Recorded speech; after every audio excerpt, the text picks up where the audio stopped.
Today I'm going to show you how you can use the background remover and the one-click resizer in Canva Pro.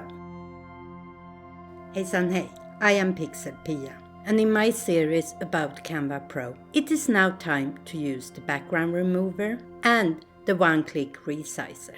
So let's move over to the computer and I will show you. So here we are at my computer. And the first thing we're going to do is to remove the background.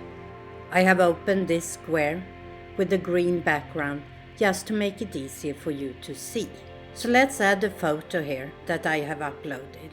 I usually try to take as much off on the sides here because I just want myself. I mark the photo, I go up to edit, and here you see background remover. It has the little crown here, which shows it's a Canva Pro option.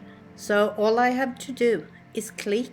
So here you see the result is pretty good, but there are still some little pieces here that I want to get rid of. So now I use the erase brush. I make my image a little larger and I make the size of the brush a little smaller.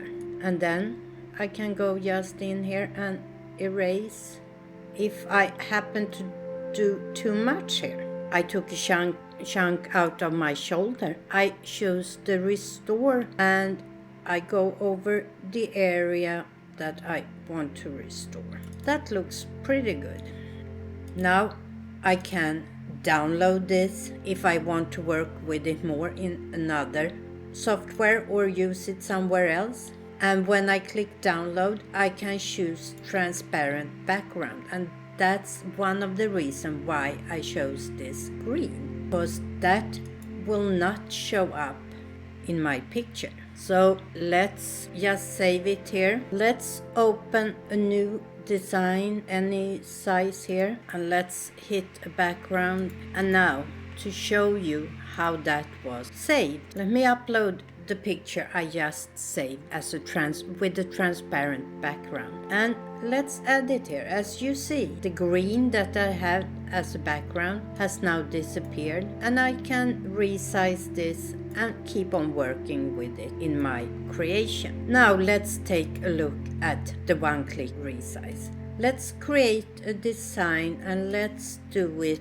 as a Twitter post. Here we have Twitter post 1600 by 900. Let's add this. This is a photo I took down the beach, and let's add some elements. For example, a little Canva and some text. This is the size of a Twitter post. Let's say that I want to do something similar like this, but as a Facebook post. I go to resize and I search for Facebook post. You see here the size of a Facebook post should be 940 by 788, much smaller than the Twitter post. What I do now is I say copy and resize. I still want to save the Twitter post I used. So copy and resize. It opens in a new window, and as you can see, it's a different format, and if I need to, I can rearrange the things I had here. So now I have my Twitter post, I have my Facebook post. Let's say I want an Instagram story using basically the same components. I again search for Instagram story and I do a copy and resize. As you see, this format is a vertical format, so I need to do some resizing. Maybe I want to show more of the water here. So I double click on the background here and I can move it around until I'm happy. And now I have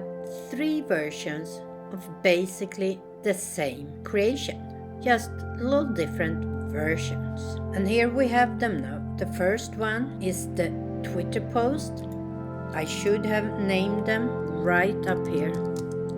Twitter post. The second one was the Facebook post, and this one was the Instagram story. Let's leave the computer for now.